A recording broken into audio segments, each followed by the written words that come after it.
자, 오늘 말씀 보겠습니다. 창세기 5장 28절과 29절 그리고 32절 말씀을 보도록 하겠습니다. 라멕은 182세에 아들을 낳고 이름을 노아라 하여 이르되 여호와께서 땅을 저주하심으로 수고롭게 일하는 우리를 이 아들이 아니하리라 하였더라.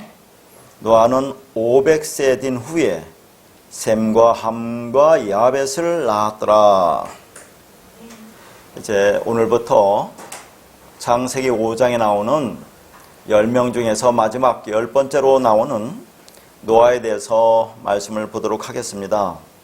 지난 시간에는 영상이 녹화가 되지 않아서 유튜브에 올리지 못했습니다.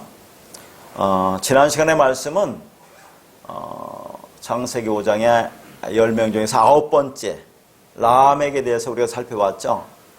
라멕이라는 이름이 가지고 있는 그 의미와 라멕이 몇 살에 죽었어요? 777세에 죽었습니다. 그 777이라는 숫자는 의미에 대해서 우리가 살펴봤죠. 라멕은 히브리어로 레메크라고 있어요.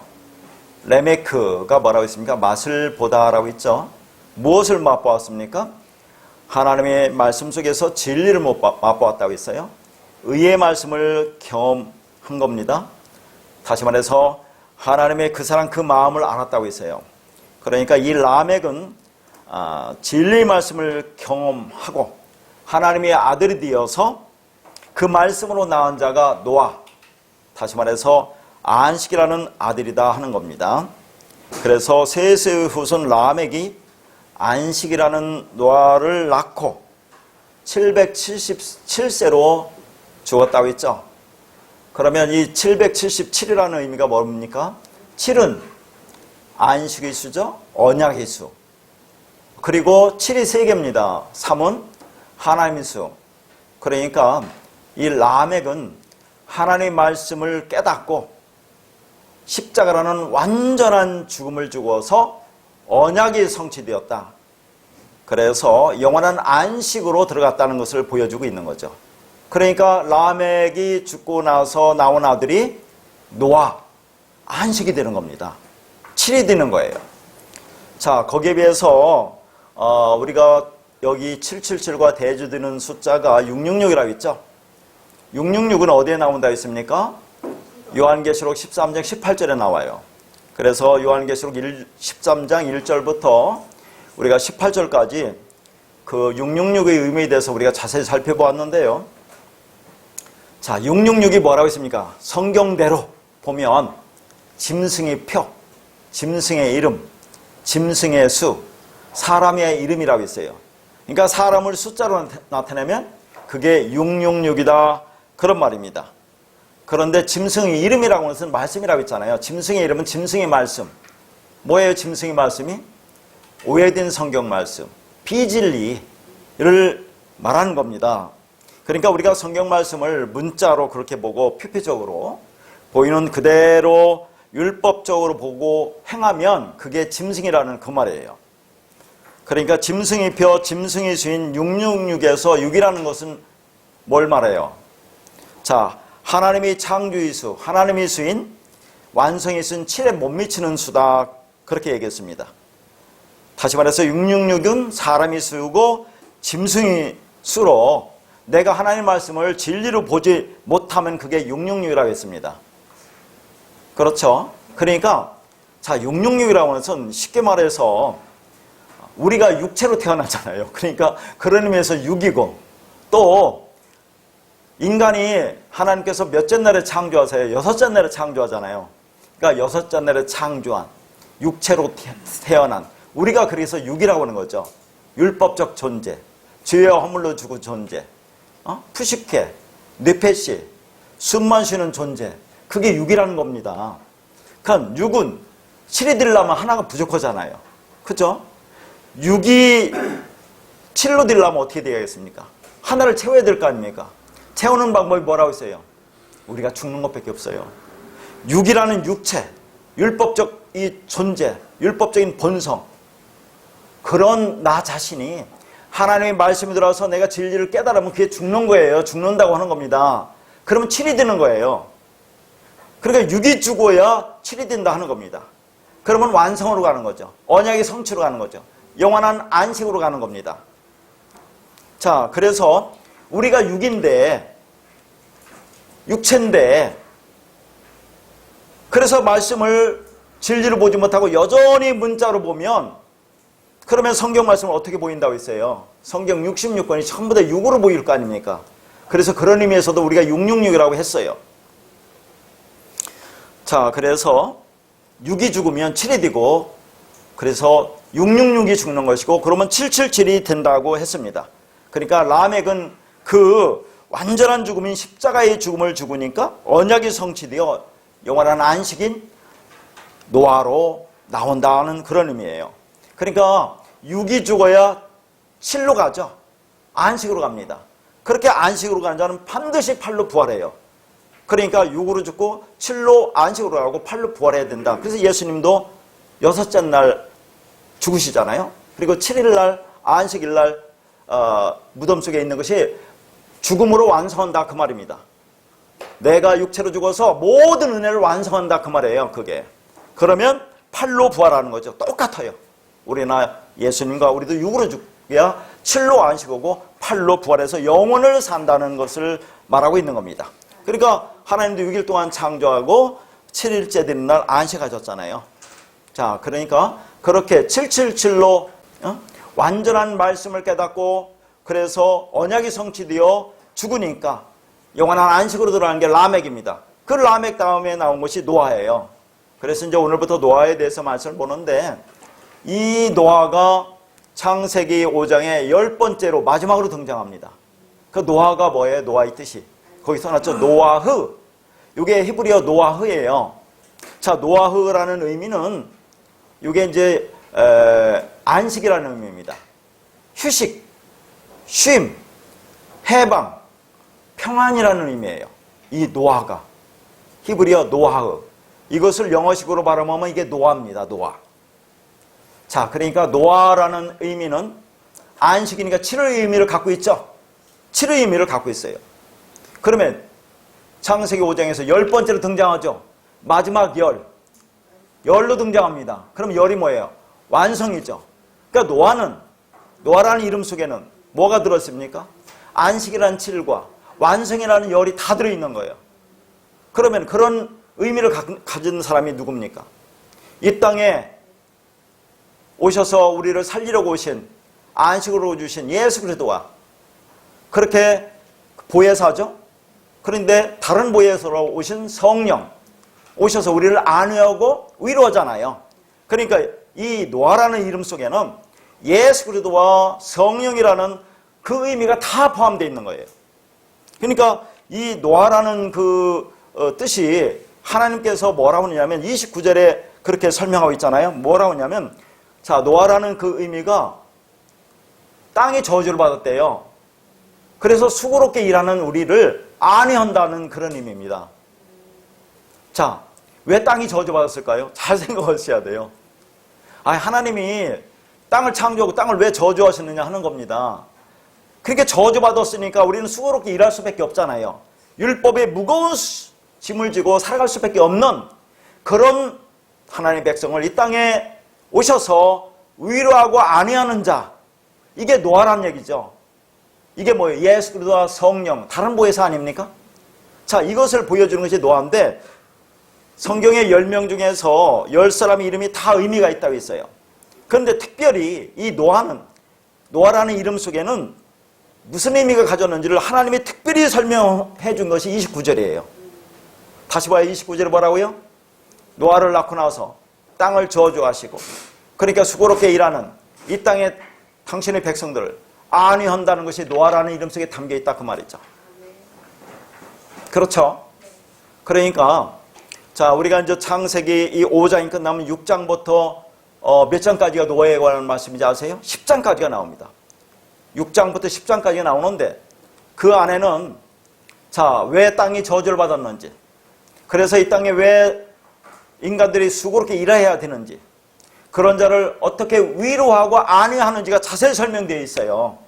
그러나 우리는 노아에 관한 6장부터 10장까지 노아의 인생에 관한 내용을 보기 이전에 요 창세기 5장 29절에 요 한 말씀 가지고 그 안에 담겨있는 땅에 저주를 받은 거, 그래서 수고롭게 일하는 자, 그들을 안위한다는 이 의미를 우리는 살펴보자 하는 거죠. 자, 이게 뭐겠어요? 이게 복음을 얘기하는 거예요, 지금 노아가. 자, 저주받은 이 땅에 수고롭게 일하는 그들을 안위하고 위로하는 자로 오시는 분이 누구예요? 먼저 예수 그리스도, 그 다음에 성령 하나님 오시잖아요. 그게 뭐 때문에 이 땅에 오십니까? 그분들이 왜 오세요? 복음을 전해서 생명을 주려고 오시잖아요, 그들이. 그러니까 노아의 이름 속에 담긴 이 의미는 복음을 얘기하고 있다, 그 말입니다. 그러니까 우리가 복음하면은 예수님이 오셔서 이 땅에 전한 사복음서를 복음이라고 하는데, 성경은 창세기 1장 1절부터 요한계시록 마지막 절까지 다 복음만을 얘기하고 있어요. 특별히 노아에 대해서 5장 29절은 복음 중에 복음을 얘기하고 있다 합니다. 이 한 단어에, 이 한 구절에. 얼마나 귀한 말씀이겠어요, 이게. 자, 그래서 아까도 말씀드렸지만 뒤에서 이제 다시 노아에 관한 말씀을 우리가 인생을 보겠지만 그 이전에 이 한 말씀 가지고 우리가 복음의 의미를 한번 살펴보자 하는 겁니다. 이게 복음이에요. 그러면 신약에서 예수님께서 복음에 관해서 말씀해 준 부분이 있어요. 그 말씀을 먼저 보도록 하겠습니다. 자, 마태복음 11장 4절에서 5절 말씀입니다. 예수께서 대답하여 이르시되 너희가 가서 듣고 보는 것을 요한에게 알리되 맹인이 보며 못 걷는 사람이 걸으며 나병 환자가 깨끗함을 받으며 못 듣는 자가 들으며 죽은 자가 살아나며 가난한 자에게 복음이 전파된다 하라.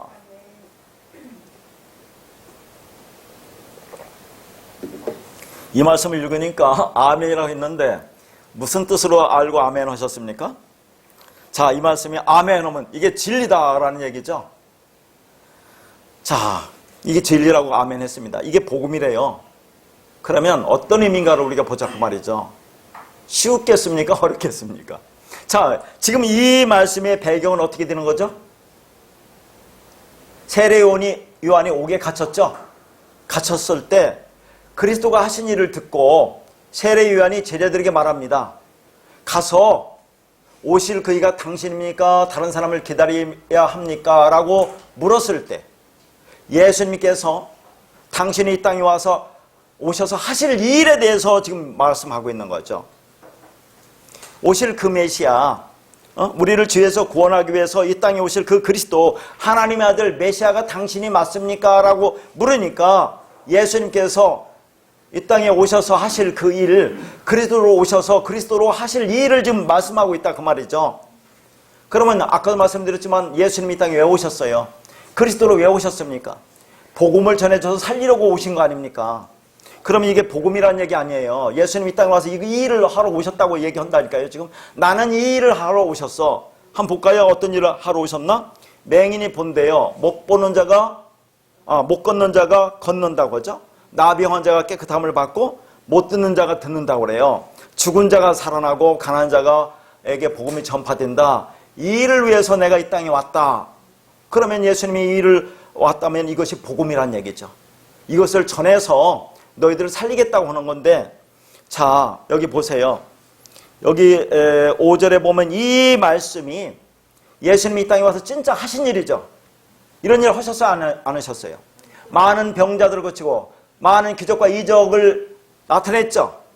그런데 이런 일을 하셨습니다. 하셨는데 그들이 그런 경험을 하고 또 그것을 전해 듣고 직접 목격한 수많은 그 유대인들이 이 말씀, 그렇게 예수님이 땅에서 하신 그런 병자를 고치는 수많은 병자를 고치고 많은 기적과 이사를 일으킨 그 일을 통해서 그들이 예수를 믿고 구원받았습니까?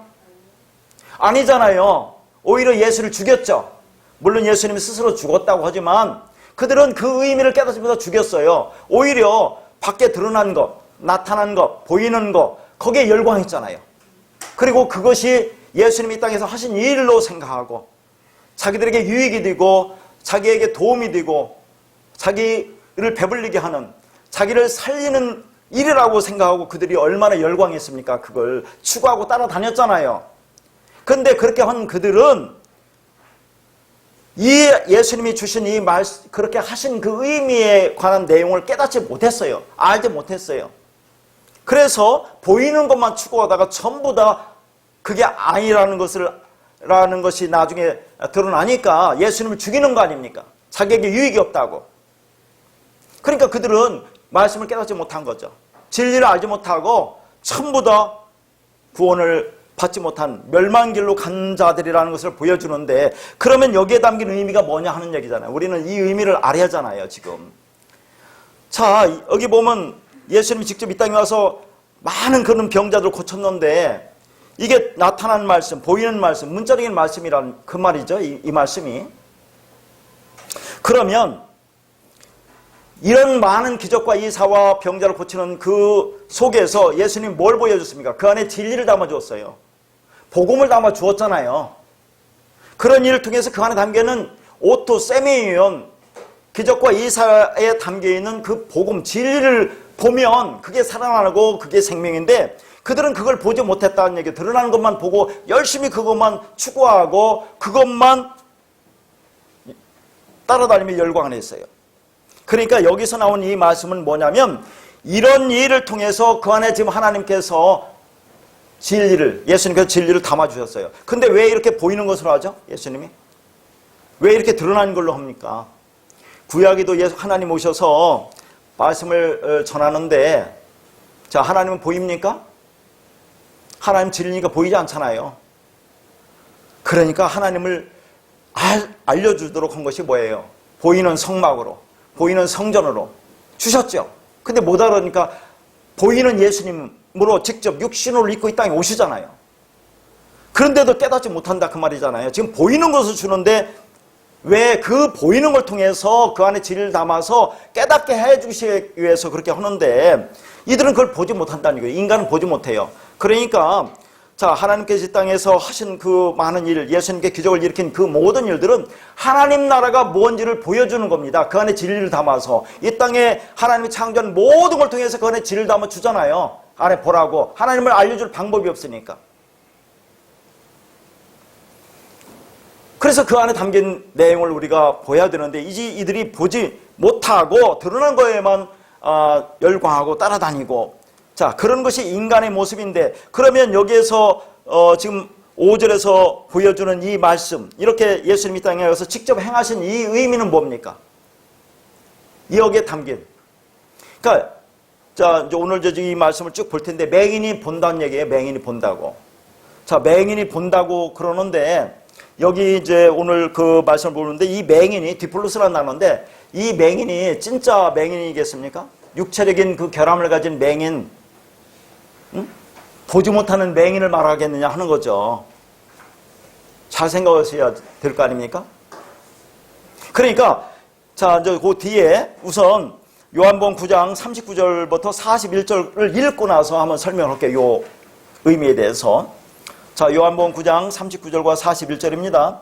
예수께서 이르시되 내가 심판하러 이 세상에 왔으니 보지 못하는 자들은 보게 하고 보는 자들은 맹인이 되게 하려 함이라 하시니, 바리새인 중에 예수와 함께 있던 자들이 이 말씀을 듣고 이르되 우리도 맹인인가? 예수께서 이르시되 너희가 맹인이 되었더라면 죄가 없으려니와 본다고 하니 너희 죄가 그대로 있느니라. 자, 지금 예수님께서 요한복음 9장에서 날 때부터 맹인 된 자 있죠? 날 때부터 맹인 된 자를 고쳐줍니까? 안 고쳐줍니까? 고쳐주는 것이 요한복음 9장 그 일이에요. 자, 어떻게 고쳐줍니까? 날 때부터 맹인 된 자를 흙에다가 예수님이 침을 발라서 눈에다 바르고 실로암 못에가 씻으라고 하죠. 그렇게 직접 고쳐줍니다. 거기에 담긴 의미가 뭐예요? 이렇게 진짜 보지 못하는 맹인을 고쳐줌으로써 어떻게 예수님의 흙이라는 것이 인간이잖아요. 우리가 육적 존재, 율법적 존재. 거기다 예수님 침이 뭡니까? 말씀 진리잖아요. 그것이 들어가면 그러면 너희가 보는 존재가 된다는 것을 말하고 있다니까요. 지금 육체적으로 결함된 사람을 고치면서 그 안에 진리를 담아서 가르쳐준다 그 말이에요. 지금 예수님께서 그걸 깨달아 알으면 그게 보는 거예요. 자, 그러니까 여기 한번 보세요. 지금 요한복음 9장 39절부터 41절 보면 41절에 뭐라고 하냐면 지금 예수님과 바리새인과의 대화가 있거든요. 자, 보니까 41절에 너희가 맹인이 되렸다면 죄가 없으려니와 본다고 하니 너희 죄가 그대로 있다고 하죠. 그러면 이게 진짜 이 땅에 육체적인 장애를 가진 맹인이라면 그게 맞는 겁니까? 이 땅에 태어나면서 내가 날 때부터 맹인으로 태어나면 죄가 없습니까? 한번 생각해 보세요. 그리고 본다고 하면 죄가 있습니까? 정상적으로 태어난 사람은 죄가 있고 맹인으로 태어나면 죄가 없느냐 하는 그런 얘기를 하는 거예요, 제가. 그러니까 여기서 맹인이다 하는 것은 육체적인 결함을 가진 자를 얘기하는 게 아니죠. 육체적인 결함을 가진 자가 아니에요. 자, 39절에 보지 못하는 자들은 보게 한다고 그래요. 이 보게 한다는 것이 블레포라는 단어인데 이것은 자, 진리에 대해서 눈을 열어준다 그 말입니다. 그러니까 예수님께서 날 때부터 맹인된 자, 진짜 육체적인 결함을 가진 자를 고쳐주는 것이 고쳐줌으로써 그 안에 복음을 넣어서 지금 복음을 전하고 있거든요. 그런데 어떤 자들이 죄 갖고 살아나느냐 하는 것은 그런 예수님께서 그런 치료를 통해서 어떻게 깨달아야 돼요? 나는 볼 수가 없는 자라는 걸 깨달아야 한다니까요. 그 말씀을 통해서 진리가 들으면 나는 이 땅에서 볼 수가 없는 자구나. 그럴 때 그런 자를 보게 한다 그 말입니다. 하나님이 진리를 주어서 진리 눈을 열어준다는 얘기예요. 그러면 그게 뭐라는 겁니까? 이 땅에서 나는 맹인이구나 를 깨닫는 거 아닙니까? 이 세상 속에서, 이 세상 율법적인 이 세상에서 나는 보지 못하는 자야 라는 깨닫잖아요. 그럼 그 자는 죄가 없는데 나는 본다고 한다 그 말이죠. 지금 본다고, 나는 볼 수 있다고 한다 그 말이에요. 그러면 죄가 그냥 있다고 하는 얘기입니다. 그러면 여기서 예수님이 너희 죄가 그대로 있다, 본다고 한다는 그 의미는 뭡니까? 뭘 본다고 하는 거예요? 자, 지금 예수님이 이 맹인을 고쳐준 사건은 안식일 날 그런 일을 했어요. 안식일 날. 안식일의 계명이 뭡니까? 출애굽기에 나오는 안식일의 계명, 제4계명인 안식일 계명은 그날은 어떤 일도 해서는 안 되잖아요. 그렇죠? 근데 안식일에 일을 하지 말라는 그 의미는 뭡니까? 그러니까 안식일에 계명이 일을 하지 말라니까 그걸 문자적으로 보고 그들은 손 하나 까딱 안 했습니다. 이스라엘 민족들은. 그걸 규정으로 보고 율법으로 보고 일을 해서는 큰일 나. 그러니까 율법적으로 일을 하는 자는 그날 일하는 자는 돌로 쳐 죽이라고 하잖아요. 그럼 안식일에 일하지 말라는 의미는 뭡니까? 안식이라고 하는 것은 우리 힘으로 오는 게 아니라니까요. 하나님께서 다 이루시는 일이기 때문에 너희는 일을 해서는 안 된다는, 너희들이 일로 안식이 이루어진다는 것이 아니라는 것을 깨달으라고 그렇게 하신 말이라니까요. 너희들의 힘으로 안식이 이루어지는 게 아니야. 내가 해서 내가 일해서 오는 것이 안식이라는 것을 보여주기 위해서 안식일날 일하지 말라고 한 건데 이들은 이것을 규정으로 보는 거예요. 율법으로 보는 거예요. 지켜야 할 일로 보는 거죠. 근데 그날 예수님이 맹인을 고쳐줬다는 겁니다. 그런 자들을 지금 예수님이 본다고 하는 거예요. 지금 본다고. 너희들 본다. 본다는 의미가 그러면 여기 뭐라고 했어요? 자, 예수님께 너희 죄가 그대로 있다고 하는 근거들은 바리새인들이 본다는 의미가 뭡니까? 도대체 바리새인들이 뭘 보고 있기 때문에 예수님께서 너희 죄가 그대로 있다고 말씀하느냐 그런 얘기입니다. 그러니까 죄라는 것도 그게 죄라고 있죠. 보니까 죄. 그러니까 죄라고 하는 것도 예수님이 말씀하신 죄, 성경이 말하는 죄와 우리가 생각하는 죄와 다른 거예요. 그러니까 죄라는 것이 본다고 하는 것을 죄라고 한다니까요. 하마르티야. 왜 그걸 죄입니까? 나라는 것과 예수와 연합돼서 하나가 되지 못하니까, 진리가 되지 못한 것을 본다고 하는 거예요. 다시 말해서 율법을 규정으로 보는 거죠. 지켜야 할 일로, 행해야 될 것으로 보는 것을 말하는 겁니다. 이게 지금 하나님의 말씀을 무엇으로 본다고 얘기하는 거죠? 말씀 안에 담겨있는 그 내용으로 진리를 보지 못하고 내가 인격적으로 철저히 지켜야 하는 율법으로 보고 있는 거예요. 지금 이게 우리의 실제 삶에서 행동으로 잘 지켜서 적용해야 하는 어떤 기준, 그 율법으로 보고 있다 그 말입니다. 성경을 문자 그대로 껍데기로 보고 행하고 있는 거, 이걸 예수님이 본다고 하는 거예요. 본다고.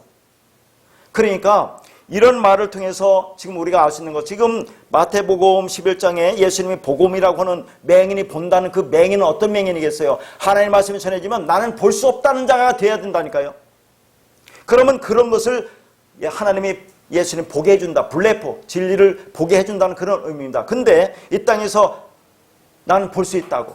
어떻게 본다고? 말씀을, 진리를 보지 못하고 율법으로, 규정으로, 행위로, 지켜야 할 일로. 그래서 열심히 지켜서 나를 자랑하고 나의 일을 드러내고 하나님을 기뻐한다고 하면서 그렇게 행하는 거, 인격적, 윤리도덕적으로 깨끗하고 거룩한 사람이 되어야 되겠다고 하는, 그렇게 율법은 지켜야 하는 그런 것으로 보는 것을 지금 예수님은 그걸 본다고 하는 거예요. 본다고. 그럼 그게 죄가 그대로 있다고 하는 겁니다. 우리는 볼 수 없다고 해야 돼요. 그 말씀 들으면 그 얘기를 하는 겁니다. 지금 그러니까 첫 번째 마태복음 11장 5절에서 맹인이 본다는 의미를 여러분 무슨 말인지 알아듣겠어요? 이 땅에서 우리는 말씀 들으면 못 본다는, 못 보는 자가 돼. 이 세상 걸 우리는 못 보는 자가 돼야 돼요. 그러면 그런 자 하늘에서 보는 거예요. 하나님이. 그 자 하늘에서 본다. 그러니까 이런 일들이 겉으로는 하나님 나라는 이런 불완전한 것이 없는 완전한 나라는 것을 의미도 해요. 그죠?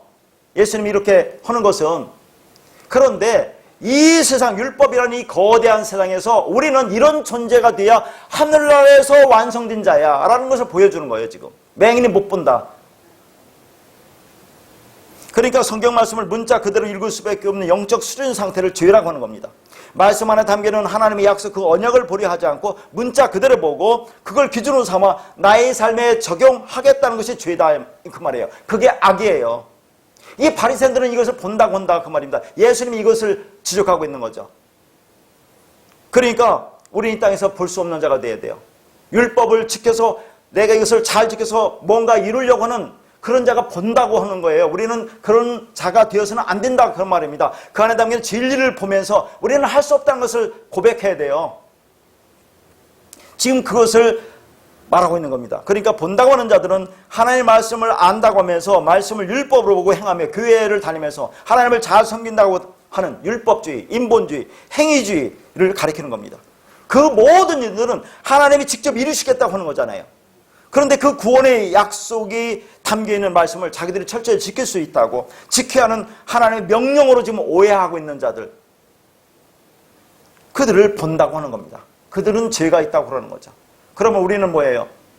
보지 못하는 자들, 맹인이 되어야 하는 거죠. 그럴 때 하나님이 그들을 보게 해주는 것. 그러니까 이 땅에서 우리는 맹인은 하늘에서 보는 자가 되는 겁니다. 자, 그리고 두 번째로 이제 거기 보면 뭐라고 나옵니까? 못 걷는 자가 걷는다고 나오죠? 자, 두 번째가 못 걷는 자가 걷는다고 나와요. 그러면 이건 말씀을 들어가기 전에 한번 생각해 봅시다. 이 못 걷는다는 단어가 콜로스라는 단어인데, 자, 이것도 진짜 절름발이를 말하겠어요? 이 땅에서 육체적인 결함이 있는 절름발이 저는 자를 말하겠느냐, 못 걷는 자가. 그게 아니잖아요. 자, 그럼 말씀, 첫 번째 말씀과 결합해서 보면, 난 이 땅에서 걸 수 없는 자구나. 이 땅은 뭐예요? 땅. 율법이라는 세상 땅. 그것을 딛고 사는 자는 건강한 사람은 아닙니까? 이 세상에서. 근데 거기서 걷지 못하는 자, 저는 자.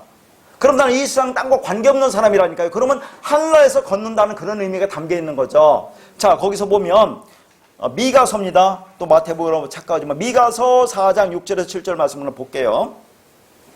여호와께서 말씀하시되 그날에는 내가 저는 자를 모으며 쫓겨난 자와 내가 환난 받게 한 자를 모아 발을 저는 자는 남은 백성이 되게 하며 멀리 쫓겨났던 자들이 강한 나라가 되게 하고 나 여호와가 시온에서 이제부터 영원까지 그들을 다스리라 하셨나니. 지금 하나님이 어떤 자를 모으십니까? 저는 자죠.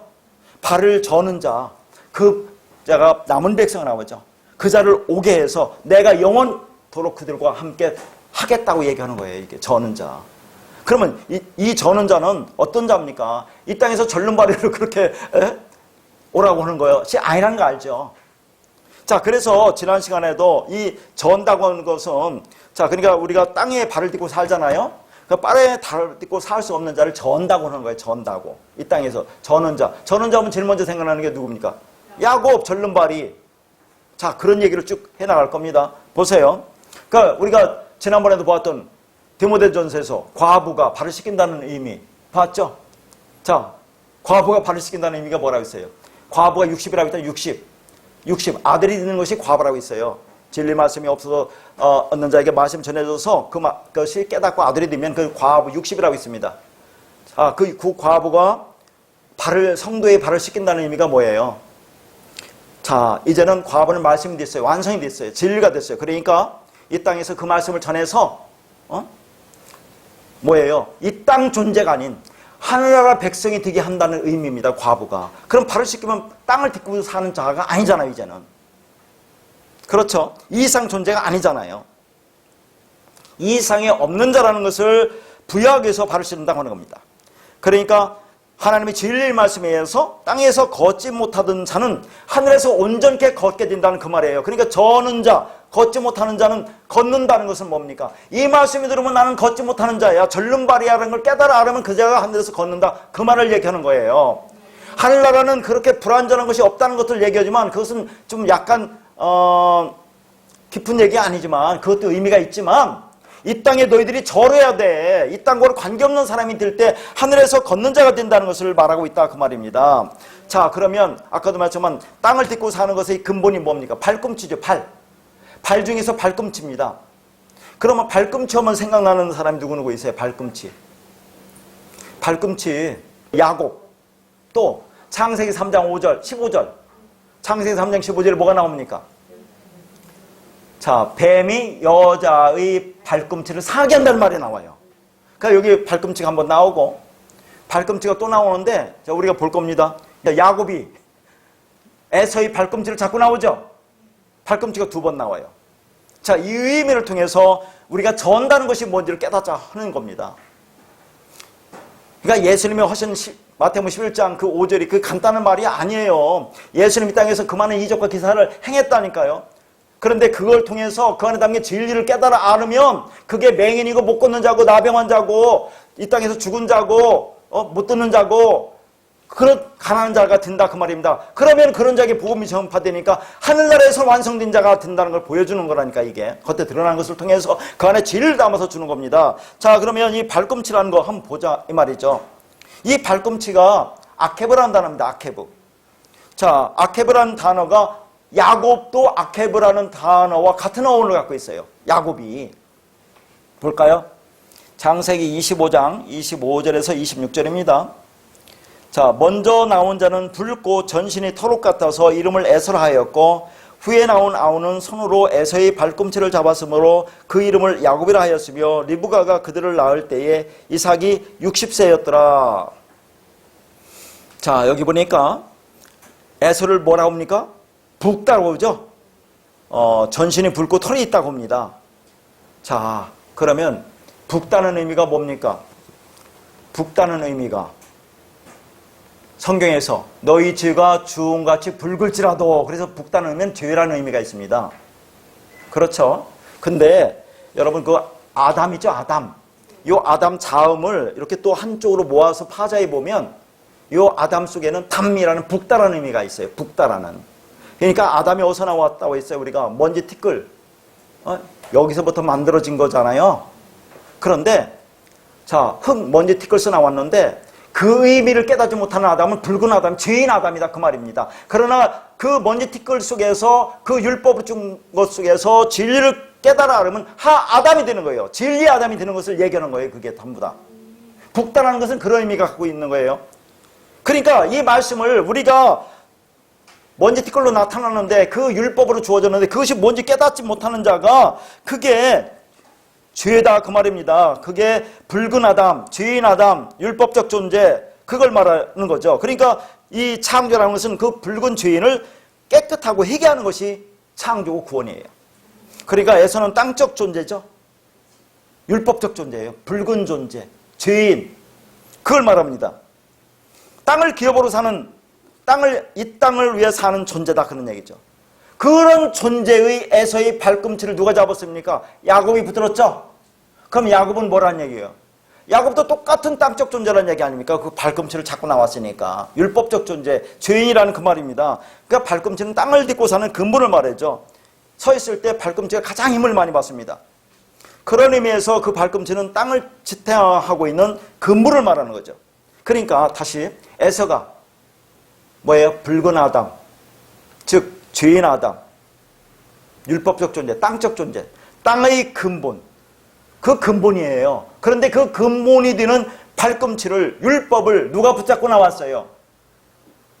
야곱이 붙잡고 나왔잖아요. 그럼 야곱도 똑같은 존재 아니에요? 똑같은 존재예요. 자, 그런 말씀 속에 담겨진 의미를 볼까요? 야곱은 거기 써놨죠. 예전에 한번 다 해준 겁니다. 여러분 잘 기억 한번 해보세요. 야아코브라는 것이 야곱이에요. 히브리어로. 자, 발꿈치가 아케브예요. 근데 이 야곱과 발꿈치라는 아케브가 어디서 왔느냐면 아카브라는 단어에서 왔어요. 아카브. 아카브가 뭐냐면 뒷발꿈치를 잡다, 속이다, 횡령하다 그런 말입니다. 그러니까 야곱은 뭐라는 얘기예요? 그래서 속이는 자라고, 속이는 자. 강도, 사기꾼, 야곱이.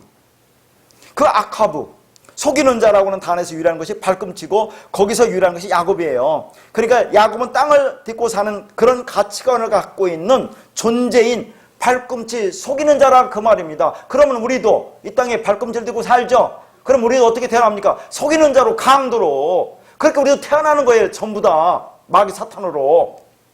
그런 자가 어떻게 이 진리를 깨닫고 하나님의 백성이 되는지, 하늘적 존재가 되는지, 이 땅에서 저는 자가 되는지를 보내주는 게 복음이다 하는 겁니다. 그러니까 못 걷는 자는 걷는다고 하는 거예요.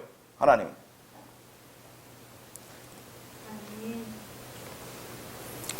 자, 그러니까 인간의 근본이 속이는 자, 땅적 존재라 그 말이죠. 그런데 우리 한번 생각해 봅시다. 이제 이것은, 자, 에서도 땅적 존재고 야곱도 땅적 존재예요. 둘 다 땅적 존재, 율법 존재, 죄인으로 태어나요. 그런데 성경에 뭐라고 합니까?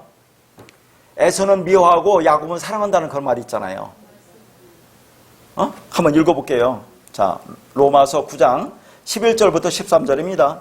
그 자식들이 아직 나지도 아니하고 무슨 선이나 악을 행하지 아니한 때에 택하심을 따라 되는 하나님의 뜻이 행위로 말미암지 않고 오직 부르시는 이로 말미암아 서게 하려 하사 리브가에게 이르시되 큰 자가 어린 자를 섬기라 하셨나니 기록된 바 내가 야곱은 사랑하고 에서는 미워하였다 함과 같으니라.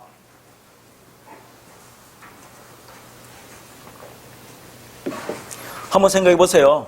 자, 거기 보니까 리브가가 임신했어요. 나지도 아직 안 했죠. 무슨 선이나 악을 행하지도 않았어요.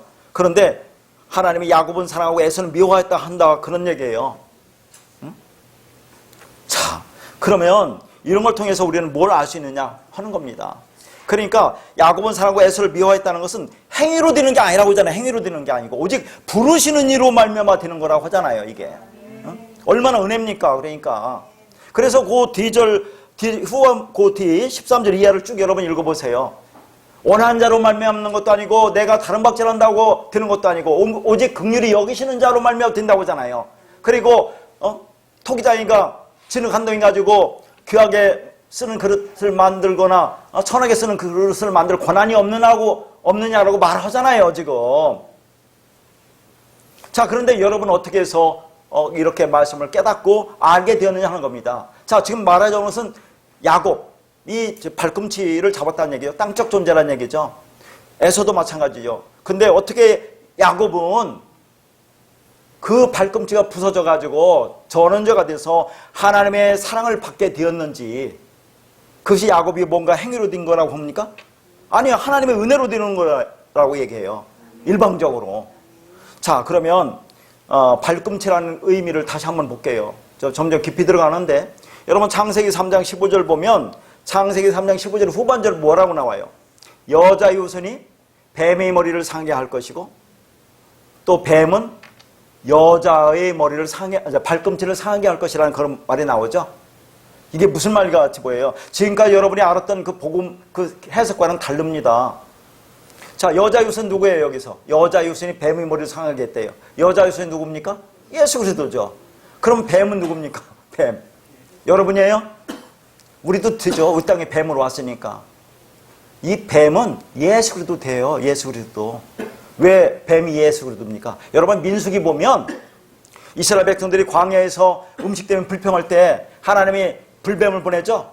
불뱀을 해서 그들을 물려 죽게 합니다. 그러니까 모세가 기도하니까 그럼 노뱀을 만들어서 장대에 매달으라고 하잖아요. 보는 자마다 산다. 그때 본다가 호라고 해요. 그 진리를 본다 그 말입니다. 그러면 불뱀과 노뱀 다 예수 그리스도를 얘기하는 거죠. 우리는 이 땅에서 불뱀에 물려 죽어야 돼요. 원망불평을 사는 게 죽어야 된다니까요. 그 죽는다는 의미가 뭔지 알으면, 호라고 보면, 노뱀을 보면 그게 산다고 얘기하는 겁니다. 뱀은 이 땅에 예수도 뱀으로 와요. 왜? 우리가 뱀이니까. 그 뱀을 살리기 위해서 우리 모양으로 오시는 게 예수예요. 그러니까 여기서 여자 유선이 뱀의 머리를 상하게 한다는 것은 자기가 자기 머리를 상하게 한다니까요. 우리가 역사 속에서 로마의 정치 세력과 유대인의 종교 세력이 그 예수를 십자가 못 박게 죽였다고, 이 온 세상이 죽였다고 하지만 그것은 그분이 힘없어서 그러는 게 아니라 그렇게 너희들이 나를 죽였다고 얘기를 하는 거지만 스스로 죽었다니까요, 그분은. 그러니까 여자 이웃은 뱀인, 아니 여사인 예수 그리스도가 뱀인 자기 머리를 부수는 거예요. 그럼 뱀은 우리도 된다니까요. 자, 우리 머리도 부숴야 돼요. 그러면 예수의 머리가 부서져서 어디로 오는 겁니까? 우리에게 오는 거잖아요. 우리 머리가 잘라지니까. 그래서 요한복음 19장에 뭐라고 합니까? 다 이루었다 하시고 머리를 숙이고 영혼이 떠나갔다고 했죠? 그게 뭐라고 했습니까? 머리가 멀리 보내줬다는 얘기예요. 숙인다는 얘기가 아니라 영혼이 뭐라고 했어요? 그게 성령이에요. 성령으로 넘겨지는구나. 너희들에게 넘겨져서 예수의 머리가 잘라지고 그 머리가 우리 머리가 잘라지고 거기서 우리가 붙어야 너희가 사는 거야를 보여준다니까요. 그러면 뱀이 여자의 발꿈치를 상하겠다는 건 뭡니까? 뱀이 예수 그리스도예요. 여자는 우리도지만 여자의 후손도 된다니까. 그러니까 뱀이 발꿈치 상한 것은 여자의 후손도 되고 여자도 되는 거예요. 그게 안에 담겨있는 그 원문을 보면. 그러면 뱀이 예수 그리스도가 자기 발꿈치도 상하게 했어 안 했어요? 예수는 머리부터 발끝까지 완전히 박살났습니다. 머리 가슴멸로간 썼죠. 두 팔 수순에는 못이 박혔죠. 옆구리에 창이 찔렸죠. 그러니까 예수, 육체로 온 예수, 율법으로 온 예수는 머리부터 발끝까지 완전히 그렇게 깨지고 부서진 거예요. 그러니까 법조문 온 증서가 예수님 십자가에 못 박아버렸잖아요. 지우고 재워버렸다고 했잖아요. 그러니까 법조문 증서는 우리하고는 아무 관계가 없는 거예요. 그렇게 되니까 영으로 부활해서 우리 안에 들어와서 우리 안에 새겨져서 너희가 이 말씀을 지킨 거야, 완성한 거라고 얘기하잖아요. 그러면 우리는 그것으로 우리가 심판을 받는 거 아니지만 이제는 우리는 뭐예요?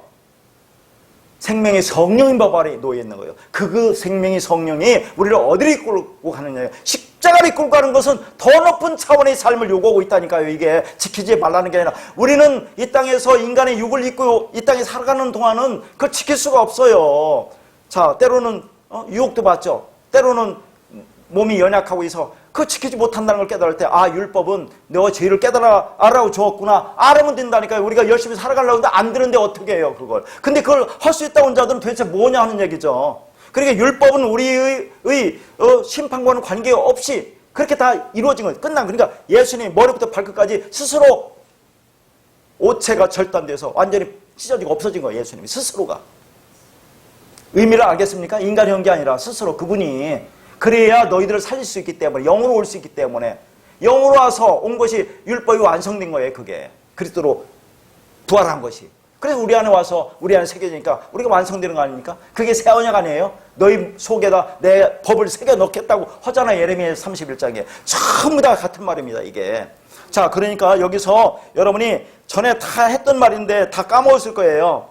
이 발꿈치라는 것이 그런 얘기입니다. 뱀이 발꿈치를 사는 것은 예수의 발꿈치 십자가의 못을 박아서 예수님 발꿈치가 박살냈어요. 완전히 작살했어요. 그런데 여자의 발꿈치도 상하게 했다니까요. 여자, 우리 발꿈치도 상하게 했다는 것이 이 아케보라는 얘기입니다. 이게 예수 그리스도가 우리 발꿈치를 상하게 해서 우리는 죽은 자라는 것을 그 말씀 들어서 우리는 죽은 자라는 걸 깨달아 알아야 돼요. 그러니까 발꿈치를 상하게 했다는 의미는 땅적 존재인 사람의 육신의 생각이 완전히 박살났다는 그 말입니다. 그러니까 예수께서 십자가에서 스스로 머리를 박살내고 스스로예요. 그리고 그 잘려진 머리를 성도들에게 붙어서 우리 인생을 박살내고 우리를 살려내겠다는 것이 복음이다 하는 얘기입니다. 그렇게 성도는 그들의 인생이 박살나고 잘려진 그 예수의 머리가 내 머리에 얹혀져서 그분이 내 머리가 되어서 사는 것이 구원이에요. 그게 완성이에요. 그러니까 이 땅에서 우리가 거룩한 삶을 산다고 하고 무슨 세상적인 걸 일 안 하면 거룩하다 오는데 그게 거룩이 아니라 내가 죽고 그분이 머리가 붙어서 그분이 이끌어간 대로 사는 게 거룩이에요. 자, 그러면 또 한번 생각합시다. 아까도 말했지만 발꿈치가 지금 상하게 됐어요. 뱀이 여자의 발꿈치를 상하게 됐어요. 대표적으로 뭐라고 했죠? 야곱이 약복강에서 환두뼈가 부러지잖아요. 자, 허벅지 관절이 부러지잖아요. 그걸 발꿈치가 상하게 했다고 하는 거예요. 그게. 그래서 그가 저는 자가 된다니까요. 자, 그렇게 되니까 그 이름이 이스라엘 바뀌죠. 그럼 이스라엘이 뭐라고 했습니까? 이스라엘이 뭐라고 했어요? 뜻이 하나님의 권력을 가진 자라고 있어요. 하나님의 권력. 하나님의 권력이 뭐가 있어요? 진리가 된 자. 그렇게 환도뼈가 부러지니까 너가 진리가 됐다. 그러면서 뭐라고 하냐면 야곱이 하나님과 사람 관계로서 이겼다고 하잖아요. 다 배운 거죠. 자, 야곱이 하나님과 사람과 겨뤄서 이겼는데 거기 언제 하나님과 겨뤄서 이겼어요? 하나님이라는 얘기 나와요? 어떤 사람이 나오죠? 어떤 사람이 뭐라고 했습니까? 이씨라고 했잖아요. 이씨, 그리스도. 그러니까 지금 야곱이 에서가 죽이러 온다 하니까 밤새도록 말씀 놓고 기도한 거예요. 지금 씨름한 거예요. 그러니까 그리스도 그 말씀 진리를 씨름하고 있잖아요. 그 말씀 깨닫게 하려고 기도하고 있는 것이 씨름한다 그 말입니다. 그러니까 지금 하나님이 어떻게 합니까? 야곱이 환도뼈를 깨트려 버리잖아요. 그러면 환도뼈 율법이 깨져지면 거기 그리스도가 나오는 거죠. 그러니까 하나님 말씀을 주시는 거죠. 너희 지금까지 살아왔던 율법적 존재, 율법적 근성은 완전히 박살나고 그래야 그리스도 진리가 되는 거다 하는 것이 지금 야곱이 씨름해서 이겼다고 하는 그 내용입니다. 그 진리를 깨달아 알았다는 거예요. 그리스도가 드러났다는 그런 얘기입니다. 거기서 그게 이겼다고 하는 거예요. 그러니까 뭐라고 합니까? 야곱이 자 하나님과 겨뤄서 이겼다는 것은 그러니까 야곱이 말씀 진리와 싸워서 이제 환도뼈가 부러졌어요. 그러면 야곱이 진 거죠. 내 안에 요한계시록 보면 내 안에서 그 말씀 들으니까 나와 그 내 안에서 율법적인 나의 근성과 싸우는데 누가 져야 돼? 내가 져야 된다고 했죠. 그럼 율법적 생각을 벗어나야죠. 그러면 내가 하늘이 되는 거예요. 그게 샤마임 하늘이 되는 거예요. 완성이 되는 건데 그렇게 내가 져야 돼요. 싸움에서. 그게 쫓겨나는 거예요. 하늘에서 내가 쫓겨나야 돼요. 자, 그거와 같은 겁니다. 야곱이 그 말씀 들으니까 그 말씀에서 율법이 그렇게 깨지니까 야곱이라는 그 존재, 속이는 자 강도가 깨지니까 그리스도가 드러나는 거죠. 그런데 그것을 야곱이 진 거지만 하나님은 네가 이겼다고 하는 거예요. 우리가 말씀을 통해서 죽으면 네가 이겼다고 한다니까요. 말씀을 됐다고 하는 것을 그렇게 표현하는 거예요. 그래서 사람과 겨뤄서 하나님과 사람과 겨뤄서 이겼다고 할 때 그 사람은 누구라고 했습니까? 또 에노시라고 했잖아요. 에노시가 뭐라고 해요? 아무것도 아닌 자, nothing. 그렇게 되니까 네가 nothing, 아무것도 아닌 자야. 그 진리를 깨달은 자라는 것을 보여준다니까 그거. 그러니까 우리가 내 속에서 누구와 겨루고 있어야 돼요. 나라고는 육신 생각과 여러분 싸우고 있잖아요. 매일 싸우고 있잖아요. 그렇게 해서 어떤 사람이 되어야 한다고 하는 겁니까? 아무것도 아닌 자, 죽은 자가 되어야 한다고 하는 거죠. 하나님 앞에서 죽은 자가 곧 하나님을 이긴 자가 됩니다. 그러면 이스라엘이 되는 거예요. 그러니까 우리가 나와 싸우고 있는 자체가 하나님과 지금 싸우고 있는 거죠. 하나님이 주시는 마음과 육신의 생각과 우리가 싸우고 있는 겁니다. 거기에 져야 하나님 네가 나를 이겼다고 하시는 거죠. 내가 그 말씀 그 진리에 져야 하나님이 우리를 무엇으로 넘겨주겠습니까? 져야 우리에게 무엇을 넘겨주겠어요? 생명을, 권력을, 진리를 넘겨줄 거 아닙니까? 내가 져야. 내가 살아있으면 우리는 그 하나님 그 생명, 그 권력, 그 진리를 넘겨받을 수가 없는 겁니다. 그러면 내 힘으로 살 수밖에 없죠. 내 힘으로. 그렇게 이 땅에서 그게 본다고 하는 자들이에요. 율법 가지고 열심히 해서 성화를 이루고 내 거룩한 자가 돼서 하늘나라에 가겠다고 하는 자들이 내 힘으로 살아가는 자들이에요. 그게 하나님과 싸워서 이긴 자들. 그들은 진짜 그 말씀을 이긴 자. 우리는 져야 돼. 그러면 하나님 네가 이겼다고 하는 겁니다. 그러면 우리 발꿈치가 뭐예요? 세상 율법이라는 겁니다. 세상 사는 것에 온통 가치관을 두고 있는 우리 그 가치관이 율법적 사고가 완전히 깨져야 하는 겁니다. 하나님이 우리를 그렇게 만드시겠다는 하나님의 언약의 약속의 의지예요. 우리가 그렇게 하는 게 아닙니다. 하나님이 우리 발꿈치를 상하게 해서 이스라엘이 되게 하는 거죠. 그래서 세상에서는 지팡이, 진리 말씀인 그리스도만을 붙들고 전륜발으로 살아간다. 그러니까 이때 저는 자죠. 아까 뭐라고 했어요? 복음이 되니까 우리가 저는 자는 거 알잖아요. 야곱처럼 나의 율법적 존재가 깨져야 돼요. 그게 이 땅에서 저는 자예요. 왜냐하면 율법은 땅이니까 땅을 딛고 살면 바르게 사는데 이게 땅을 딛고 안 사니까 우리가 저는 자 이 땅에서. 그럼 하늘나라에서 네가 걷는 자야. 이 말씀이 그런 말씀입니다. 예수님께서 이 땅에 와서 수많은 기적과 이적 병자를 고쳤으니 우리도 그렇게 해야지. 능력받아서 그렇게 할 수 있다. 또 그것을 추구하고 쫓아다니는 사람이 얼마나 많습니까? 그게 율법이 저주예요. 그게 율법이 저주예요. 그게 수고름이라니까요. 수고한 짐을 지고 가는 이 땅에 우리 인생에 그게.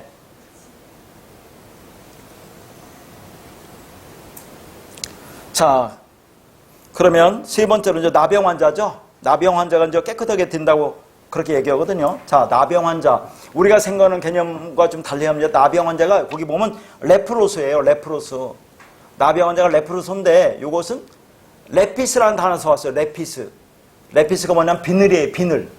그러니까 나병 환자는 뭐예요? 비늘로 덮여 있는 거예요. 근데 여러분 이 비늘로 덮여 있는데 그 나병 환자가 보면 막 그 껍질이 벗겨져 가지고 얼룩덜룩 하잖아요. 그렇게 반점이 있고 그런 상태를 이제 우리가 나병 환자라고 하는데 이 나병 환자라는 이것은 그 비늘로 덮여 있는 상태를 얘기하는 거예요. 일단은. 예? 자, 그럼 무슨 말입니까 이게?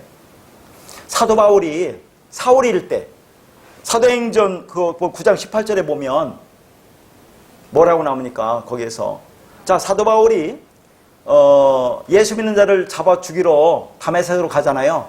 갈 때 한낮의 그 빛보다 더 밝은 빛, 그 진리의 빛이 비치니까 눈이 멀지요. 사도 바울이. 근데 아나니가 안수하니까 이제 눈이에서 비늘이 벗겨졌다고 나오잖아요. 그 비늘을 얘기하는 게 비늘, 레피스가. 그 비늘이 벗겨지는 거예요. 그러니까 우리는 말씀 들으면 나는 나병 환자야. 비늘로 덮여 있는 상태야. 나는 볼 수 없는 자야. 그걸 느낄 때 하나님의 진리 말씀 들으면 너가 비늘이 벗겨져서 볼 수 있는 자가 된다는 것을 얘기하는 거예요. 이게 다른 게 아니라. 자, 뭔가 껍질이 덮여 있어도 그 껍질이 벗겨져 하는 상태로 육체적인 비질린 덩어리, 나의 육적인 존재가 생명이라고 착각하게 만드는 그 비질린 나, 즉 내가 나라고 하는 그 육적인 나, 율법적인 본성, 이게 비늘이에요. 비늘. 자, 이 말씀 들으면 우리는 이런 존재를 깨달아 안다니까요. 그럴 때 하나님의 말씀이 전해져서 우리가 눈에 비늘이 벗겨져서 보게 된다 하는 그런 말입니다. 우리가 생각하는 그 나병 환자라고 생각은 왜 하느냐면 껍질이 벗길 때 우리 그 나병 환자들 보면 여기가 막 저기잖아요. 반점이 있고 문둥병, 피부병 같은 거, 그런 의미의 나병 환자입니다. 이게 성경에. 물론 문둥병이라는 그런 의미도 있지만은, 자, 그 다음에 네 번째 못 듣는 자죠. 못 듣는 자가 듣는다고 해요. 그런데 여러분 한번 보면 참 육체적인 구조가 못 듣잖아요. 못 듣잖아요. 그러면 말을 못 해요. 그 사람 반드시. 만약에 듣는 자가 말을 못하면 죽는데요. 그거. 듣는데 말을 못하면. 그러니까 이 못 듣는 자는 반드시 말을 못한대요. 말을 못하면 못 듣는데요. 그게 뭘 얘기하겠습니까? 왜 말을 못해요? 진리가 없으니까. 진리가 들려지니까 말을 못할 거 아닙니까? 그렇죠. 진리가 내한테 들려지지 않으니까 말을 못 하는 거예요. 그게 진리가 없으니까. 그러면 이 말씀이 들어오면 우리는 그런 자가 돼야 한다니까요. 우리는 나는 못 듣는 자야. 그럴 때 하나님이 듣게 해준다. 그 말입니다. 그 다음에 다섯 번째가 죽은 자, 네크로스. 전혀 반대로 해석하고 있죠. 예수님이 이 땅에 와서 그렇게 눈에 보이는 것을 해석을 복음을 전해준다고 했겠느냐고요. 그거에서 복음 전해받고 구원받은 자가 있어요? 아니잖아요. 이 땅에 그런 기적과 이사 많은 질병을 통해서 우리는 어떤 존재가 되어야 하는가를 보여주는 거죠. 맹인이 치료받고 나는 맹인이구나 라고 깨달을 때 우리가 보게 된다 그 말입니다. 그런 얘기를 좀 하고 있는 거죠. 다섯 번째 죽은 자가 네크로소입니다. 이 네크로소가 어디서 나와요? 에베소 2장 1절 보면 그는 죄와 허물로 죽었던 너희를 살리셨다오다 이렇게 나오죠. 이때 죽었다가 네크로소예요. 네크로소. 그러니까 네크로소는 죽었다는 게 성경에 두 개 나오는데 네크로소와 뭐가 나와요? 여러분 잘 아는 거. 다나토스. 다나토스는 말씀이 완성으로서의 죽음. 하나님께 영광이 되는 죽음. 요거와 반대되는 것이 네크로스예요. 자, 요 네크로스라는 단어는 우리가 실제로 육체로 죽을 때 죽었다고 할 때 네크로스 써요. 여러분 육신이 죽을 때 그것도 네크로스로 쓴다니까요. 또 어떤 때 네크로스 쓰냐면, 자, 이 말씀을 율법을 보고 이것을 지켜서 내가 행할 수 있다고 생각하는 그 상태. 자, 내가 이것을 해서 진리를 알지 못하는 상태에서 엉뚱한 것으로 구원받을 수 있다고 그렇게 열심히 율법을 지켜 행하려고 하는 그 상태, 그렇게 해서 내가 구원받을 수 있다고 하는 그 상태에 있는 것을 네크로스라고. 네크로스. 그걸 죽었다, 사망이라고 하는 거예요. 자, 다시 한번. 네크로스라는 것은, 왜냐하면 지금 사도 바울이 에베소 교회에 지금 편지를 쓰잖아요. 근데 죽었던 너희가 살아났다고 한단 말이죠. 그런데 그들이 진짜 죽었습니까? 안 죽었잖아요. 근데 죽었던 너희가 살아났다고 할 때 이 죽었다고 하는 이 네크로스는 첫 번째 육체가 죽었다고 했을 때 이 단어 쓰는데, 여기서 죽었다고 하는 그것은 육체가 죽었다는 게 아니라 비진리 상태, 이 말씀을 진리를 보지 못하는 상태, 그렇게 진리를 보지 못하면서 열심히 지켜 행해서 내가 구원받을 수 있다고 하는 그 상태, 이게 네크로스예요. 이게 죄와 허물로 죽었다고 하는 거예요. 이게 뭐라고 했어요? 제가 푸시케, 네페시라고 있죠. 이게 짐승이라고 있죠. 호흡만 하는 존재. 이런 것을 우리는 말씀 들으면 깨달아 알아야 돼요, 내가. 그러면 그게 산다고 하는 거라니까요. 그게 여기 안에는 두 가지 의미가 담겨 있어요. 그렇게 말씀이 하나님 복음이 전해지니까 나는 그런 존재야, 죽은 존재야. 죄와 허물로 죽었어. 나는 네크로소야 하고 깨달으면 하나님 그걸 살리시는 것이고, 근데 그렇지 못하고 여전히 나는 볼 수 있다고 그걸 향하고 다니는 것은 진짜 네가 죽은 거야. 그건 네크로소야 라고 한다는 의미가 담겨 있는 겁니다. 자, 그 다음 마지막 여섯 번째 가난한 자예요. 푸트코스. 푸트코스는 너무나 잘 알죠? 푸트코스 알지요? 뭐예요? 합니까? 절대적인 가난. 하나님의 진리 말씀은 나는 살 수가 없다고 하는 완전한 파산 상태. 영적인 파산 상태. 이걸 푸트코스라고 한다 그 말입니다. 여러분, 상대적 가난은 이 땅에서 열심히 노력하면 굶어 죽지 않아요. 근데 절대적 가난이라는 것은 내 힘으로 그 양식을 만들어낼 수 없는 겁니다. 어떤 양식? 하늘의 양식. 여러분 힘으로 하늘의 양식 만들어낼 수 있어요? 못 만들어내잖아요. 그래서 그것은 내 것이 아닙니다. 그건 하나님 겁니다. 근데 그것을 내 것이 아닌데 내 것인 거냐 진리를 전하잖아요. 그래서 그게 불의한종이라고 하는 거예요. 아니 내가 진리가 아니고 하나님 건데 그걸 내 것이냐 전하면 그게 불의한종이야 라고 한다니까요. 우리는 하나님 진리를 만들어낼 수 없어요. 하나님 우리에게 주셔야 돼, 일방적으로. 그게 절대로 가난인 거예요. 그 말씀 없으면 난 죽을 수밖에 없는 자. 제가 이 말씀을 전하면서 내 거이냐 하면 그건 불의한 종이라니까요. 그렇게 전하잖아요 지금. 불의한 종, 악한 종. 그게 다른 게 아니라. 이런 의미에서 모든 인간은 영적으로 절대적 가난에 있습니다. 그러니까 인간에는 영적인 자가 발전 장치가 없잖아요. 그 말씀을 만들어낼 수 있는 힘이 없습니다. 하나님이 건네주셔야 돼요. 은혜를 주셔야만이 우리는 알 수 있어요. 이거. 자, 그래서 복음의 진리는 우리가 절대적 가난 속에서 완전히 파산 상태에 놓여 있는 존재라는 것을 알게 하는 겁니다. 그러면 그 자가 가난한 자라고 그래요. 그러면 가난한 자를 뭐라고 합니까? 마태복음에서 천국이 그들 거라고 하죠. 그러니까 가난한 자가 천국이라니까요. 그러니까 지금 여기서 나와서 앞에서 나온 5가지 있잖아. 맹인이고 못 걷는 자고 야병한 자, 이것이 가난한 자를 나타내는 거예요. 이게 전부 다. 말씀 들으면 나는 가난한 자야. 이 말씀은 난 죽을 수밖에 없는 자야. 라고 하는 것이 그들이 천국이고 하나님 나라라는 것을 얘기하는 거예요. 그게 그들에게 복음이 전달된다. 전해진다. 그래서 성경에서 푸트코스를 또 뭐라고 하죠? 거지를 푸트코스라고 해요. 여러분, 그 누가복음 16장 20절만 한번 볼게요. 그런데 나사로라 이름하는 한 거지가 헌데투성이로 그의 대문 앞에 버려진 채 할 때, 여러분 누가복음 16장 거지 나사로와 부자 얘기 다 알잖아요. 그 거지 하면 끝이 없으니까 여기 나사로라는 단어가 엘르 아자르라는 히브리어를 헬라어로 옮긴 게 나사로예요. 엘르 아자라는 히브리어를 헬라어로 옮긴 게 이게 나사로인데 그 뜻이 뭐냐면 하나님이 돕는 자예요. 하나님 도와주시는 자. 근데 생각해 보세요. 하나님이 도와주니까 거지가 된대요. 푸트코스가 된대요. 하나님의 진리 말씀이 나한테 들으면 나는 이 말씀 없으면 죽을 수밖에 없는 자라는 걸 깨닫게 하는 게 거지, 푸트코스 가난한 자라니까 이게. 그러면 그거야 천국이에요. 하늘나라라고 한다 그 말이에요. 그렇게 되는 자. 그럼 앞에 나온 자가 전부 다 가난한 자예요. 그게 전부 다 가난한 자. 나는 이런 자야 라고 해야 너희가 천국이야. 내가 하나님 백성이야. 그래서 복음이 전파된다고 얘기하는 겁니다. 지금 성경 말씀에. 자, 그러니까 말씀이 없으면, 진리가 없으면, 하나님이 돕지 않으면 죽음이라는 것을 아는 어떤 자들이 대표로 하나님이 도움을 받고 있는 자로 등장하는 것이 나사로다 하는 얘기입니다. 그러니까 그 말씀 안에서 그 진리가 너무너무 갈급하여 그것만이 내 생명이라고 자각하고 있는, 그래서 그 가난한 자들에게 복음이 전해진다고 했을 때의 그들을 푸트코스라고 하는 겁니다. 그렇게 그 진리 안에서 진리가 바로 내 생명이라고 하는 그 사람은 이미 그 진리가 뭐라고 해요? 그 안에 씨가 들어가 있는 거예요. 그게 가난한 자예요. 그게 푸트코스예요. 그럼 그게 하늘나라예요. 천국이라고 얘기하는 겁니다. 왜? 심령이 가난한 자는 천국이라고 했잖아요. 했어 안 했어요? 심령이 푸트코스가 그게 바로 천국이라니까요. 다른 게 아니라. 복음이 들으면 그렇게 깨달아지는 자는 천국이에요. 우리가 진리의 말씀으로 설명드린 이 은혜에 대한 목마름이 없다면 그 은혜를 추구하지 않을 것입니다. 그래서 하나님이 당신의 이 은혜를 주시는 사람들에게는 진리에 대한 갈급함과 목마름, 푸트코스한 마음이 든다는 거죠. 다시 말해서 영적인 파산 상태에 놓이게 된다는 겁니다.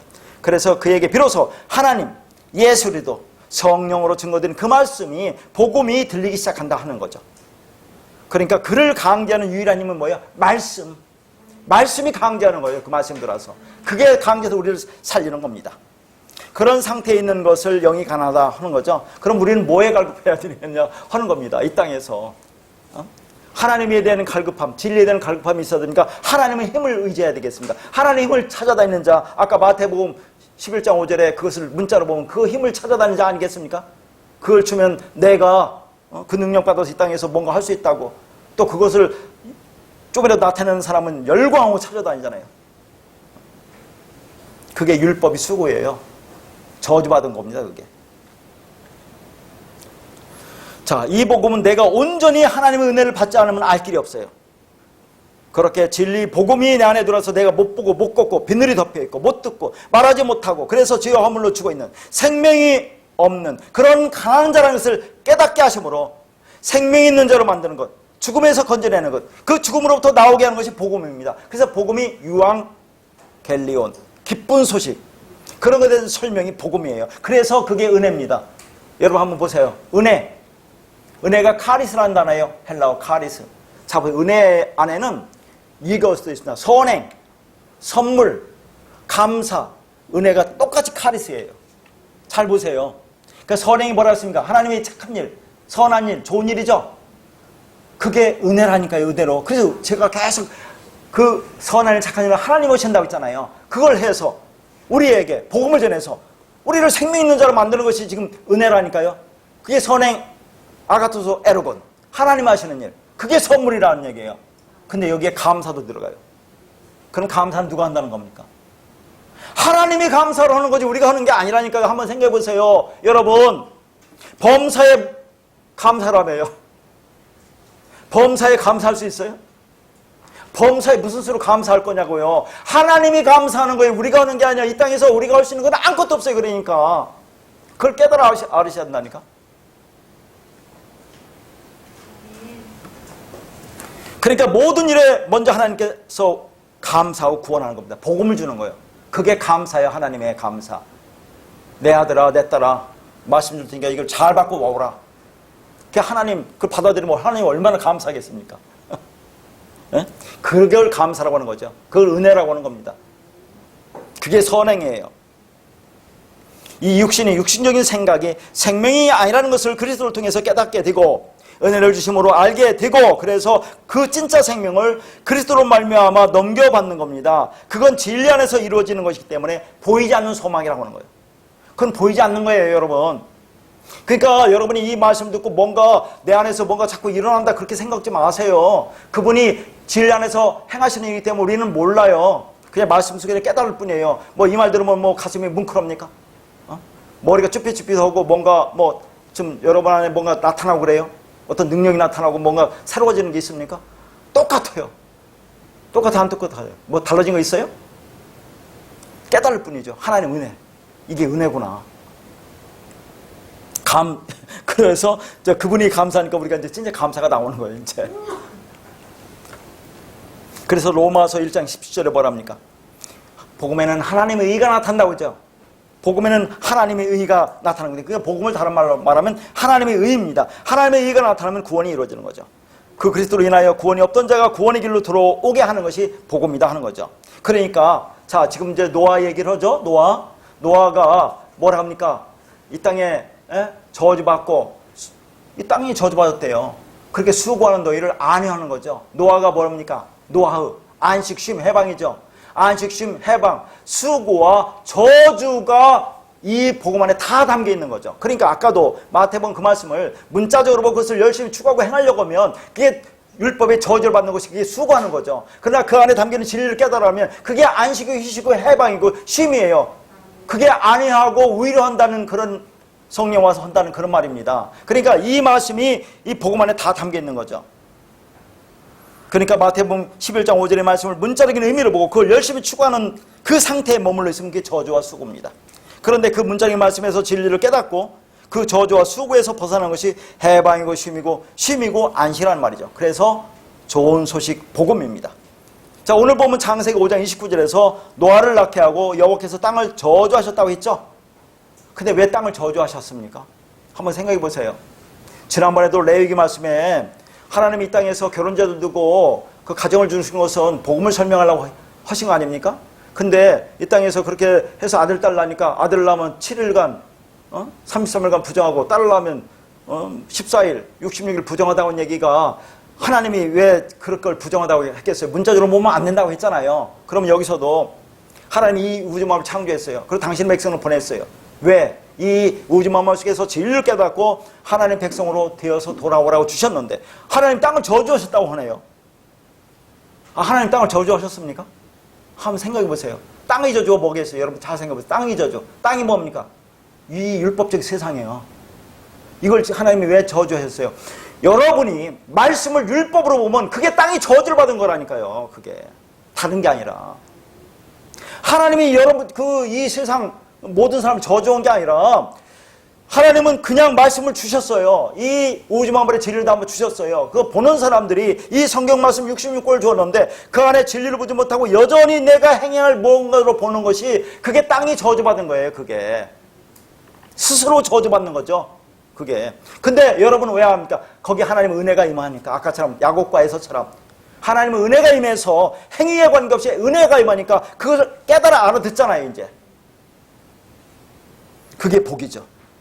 그러니까 하나님이 주신 말씀을 그냥 알면 그게 구원입니다. 그러니까 우리가 창세기 3장 다 공부했죠. 뱀이 하와를 속였다고 했는데 뱀이 하와를 속였다고 있어요? 그 문장을 잘 읽어보세요. 원문을 보면 뱀이 하와를 속은 게 없어요. 뱀은 사실 그대로 얘기했어요. 근데 하와가 스스로 속았어요. 우리는 그렇게 스스로 속는 존재라니까요. 속고 있잖아요. 이 땅에 모든 사람이 말씀을 가지고. 그 얘기를 하는 겁니다. 인간들이 스스로 속는 겁니다. 왜요? 귀 있는 자는 들으라고 했죠. 들을 귀가 없기 때문에 속습니다. 우리는 태어나면서 들을 귀와 볼 수 있는 눈이 없습니다. 그래서 하나님의 은혜가 임해야 되는 거예요. 하나님의 은혜. 일방적인 은혜가. 그러니까 너희들이 본다고 하니 죄가 그냥 있다고 하는 거죠. 본다는 말은 자기 육적인 눈으로 본다는 그 말입니다.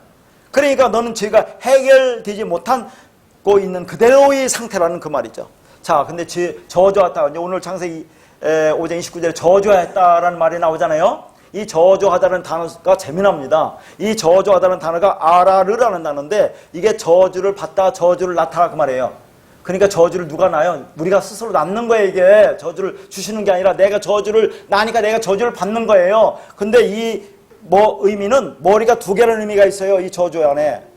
어떤 머리가 두 개 있습니까? 나라는 인간의 머리와 하나님 머리가 두 개를 갖고 있는 거예요. 이게 지금. 근데 나라는 머리는 없어지고 하나님 머리만 있어야 그게 완성이 될 거 아닙니까? 그렇죠. 근데 나라는 머리와 하나님 머리가 두 개 갖고 모든 걸 두 개로 판단하고 두 개를 보고 있는 거 그게 뱀이고 마귀고 사탄이야. 그게 저주야. 그 말입니다. 하나님은 하나를 주셨어요. 모노게수 하나 진리를 주셨는데 인간이 그렇게 본다 그 말입니다. 그게 머리가 두 개라는 얘기예요. 그러니까 우리는 성경을 하라 하지 말라고 보면서 선악으로 판단합니다. 주일 성수 차려라. 11조 정확히 떼먹지 말고 봉사하고 헌신에 복받는다. 기도에 문제 해결받는다. 그렇게 배우는 게 저주예요. 내가 그런 존재로 태어났기 때문에 우리는 그렇게 볼 수밖에 없습니다. 즐기고 즐긴 율법적 본성을 가지고 있기 때문에 우리는 성경을 볼 때 내가 죄인이기 때문에 말씀이 뭘로 봐요? 율법으로 죄를 밖에 안 보여요. 하라 하지 말로 밖에 보이지 않는 겁니다. 그게 머리가 두 개라는 그 말이에요. 그러니까 나라고는 육신의 선악 구조가 박살나야 그리스도께서 내 머리가 되어서 그 머리로 나를 살게 하는 겁니다. 그러니까 땅이 저주받은 저주는 받는 저주는 율법이 저주예요. 하나님 말씀이 저주. 이걸 어떻게 보느냐 그런 얘기입니다. 여러분이 어떻게 볼 거냐에 따라서 저주와 축복이 나눠지는 거죠.